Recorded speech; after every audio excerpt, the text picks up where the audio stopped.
سلام خدمت شما دوستان عزیز، امیدوارم حالتون عالی و درجه یک باشه. ممنون بابت حمایت ها و لایک هایی که از بنده میکنید. دوستانی که اولین باره که ویدیوی بنده رو میبینن لطف میکنید اگه چنل بنده رو سابسکرایب و لایک کنید و همچنین زنگوله رو هم بزنید که کلیپ هایی که بنده میذارم فوراً به دستتون برسه و از اونا جا نمونید. خب دوستان، امروز قراره در مورد حالا یکی از اندام های مهم حسی بدن که چشم هست صحبت بکنیم. در واقع گفتار 2 زیست 11. بخش ابتداییش پرداخته به در واقع چشم.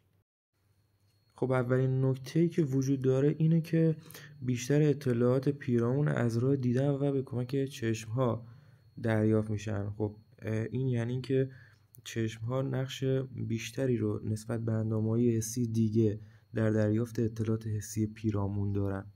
خب اگه بخوایم لایه‌های چشم رو بررسی کنیم، بیرونی‌ترین لایه چشم شامل صلبیه و قرنیه میشه و خب صلبیه و قرنیه هر کدام ویژگی‌های منحصر به فردی دارن. حالا یه سری ویژگی‌هایی دارن که حالا خدمتتون ارائه میکنم. صلبیه در واقع از یک نوع بافت پیوندی رشته‌ای تشکیل شده. خب این نوع بافت یه استحکام خوبی رو به صلبیه میبخشه و باعث میشه صلبیه بافت محکم باشه و رنگی که داره سفید رنگ هستش. خب اگه بریم در مورد بخش دیگر لایه خارجی که قرنیه نام داره بپردازیم. قرنیه هم یه سری ویژگی هایی داره. خب اولین ویژگی اینه که همانند صلبی از بافت پیوندی رشته‌ای تشکیل شده و همچنین قرنیه شفاف هستش. و البته ویژگی دیگری هم که داره توانایی همگرایی نور رو داره، یعنی میتونه پرتوهای نوری حین عبور از قرنیه در واقع به همدیگه نزدیکتر میشن. خب بریم به لایه بعدی چشم بپردازیم یا در واقع لایه میانی. لایه میانی چشم شامل مشیمیه، جسم مژگانی و عنبیه هست که هر کدوم از این اجزایی که من خدمتتون نام بردم یک سری ویژگی هایی رو دارن. خب ویژگی مشیمیه باید بگیم که یک لایه نازک هستش و رنگدانه دار محسوب میشه و اینکه پر از رگ‌های خونیه. و حالا من حس میکنم که این بخش پر از رگ‌های خونی بودن مشیمیه در واقع ویژگی خیلی بارز و مهم اون محسوب میشه. خیلی بهش دقت کنید. قسمت بعدی در واقع جسم مژگانی هستش که یه بخشی بین عنبیه و مشیمیه محسوب میشه و یک کار خیلی خیلی مهم انجام میده. اگه فهمیدی اون کار چیه؟ من بلد نیستم. بله کاملا درسته.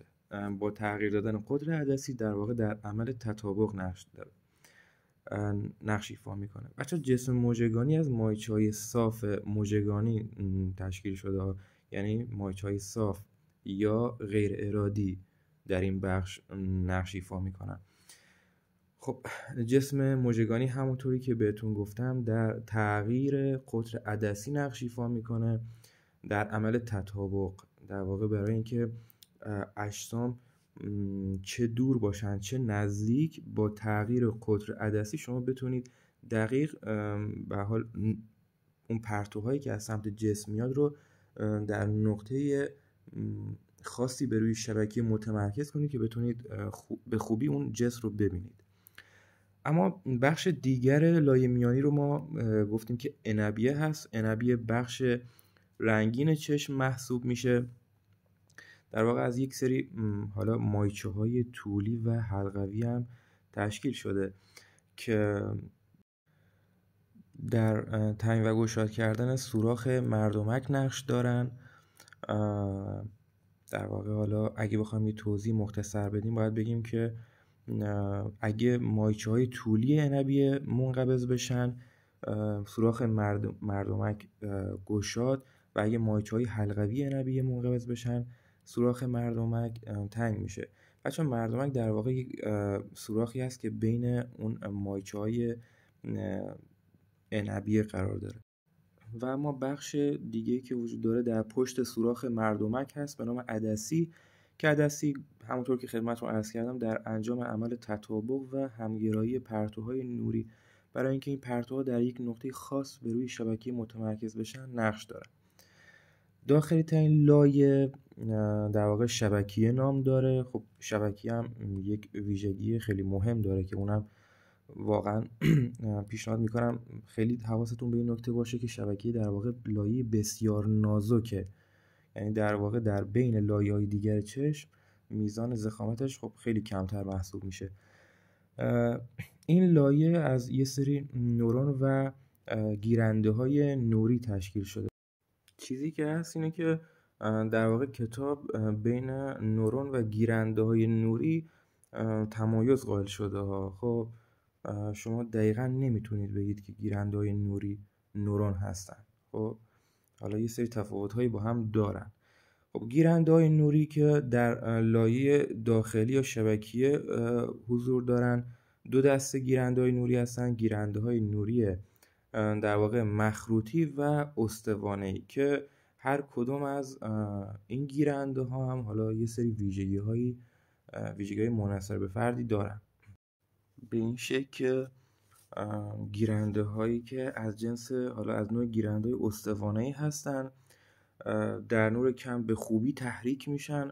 در نتیجه ما میتونیم بگیم که این نوع گیرنده‌ها حساس‌ترن و گیرنده‌های مخروطی معمولا در نور زیاد تحریکشون بهتر اتفاق میفته و این گیرنده‌ها در درک رنگ‌ها و جزئیات خیلی کمک کننده هستن. پس هر جا صحبت از این شد که کدام دسته از گیرنده‌ها توی تشخیص رنگ‌ها و درک جزئیات بهتر اطراف کمک بیشتری میکنن، شما باید اشاره کنید که در واقع گیرنده‌های مخروطی این توانایی رو دارن. خب تا اینجا لایه‌های چشم و ویژگی‌هاشون رو خدمت شما عزیزان عرض کردم. حالا یه سری بخش‌های دیگر چشم که میمونه، در واقع یکی از اون بخش‌ها لکه زرد هست. بچه‌ها لکه زرد در امتداد در واقع شما محور چشم رو امتداد بدید به سمت شبکیه، به لکه زرد برخورد میکنید. لکه زرد در دقت و تیزبینی نقش داره. خب همینجا ما باید بدونیم که پس گیرنده‌های مخروطی در لکه زرد زیادن دیگه، چون گیرنده‌های مخروطی بودن که در درک جزئیات کمک خیلی زیادی میکردن. خب این از لکه زرد. حالا بخش دیگه نقطه کوره. نقطه کور بخشی که در واقع عصب بینایی از کره چشم شما خارج میشه. خب و در نقطه کور ما در واقع گیرنده بینایی نداریم یعنی اگه پرتوهای نوری به بخش نقطه کور شما برخورد بکنن هیچ پیام عصبی تولید نمیشه. خب حالا بخش دیگه‌ای که میمونه اون مایچه‌های اطراف کره چشم هست که در این شکل دارین میبینید. مایچه‌ها از نوع مایچه‌های اسکلتی هستن که یعنی ارادی هستن، یعنی شما با اراده خودتون در واقع میتونید اون کره چشم رو، اون چشم رو در کاسه چشم خودتون تکون بدید. خب دوستان، به رسم عادت قبل از تموم شدن هر جلسه من معمولا یه سری سوالاتی رو میپرسم. سوالات این جلسه هم این میشه که در واقع در فضای مقابل عدسی و فضای پشت عدسی در واقع از کدوم ماده و مایع پر شده و وظایف هر کدوم از اینا دقیقاً چی هستش.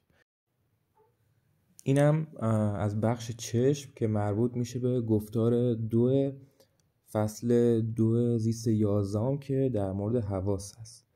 خب دوستان، بهترین ها رو براتون آرزو دارم. خدا نگهدارتون.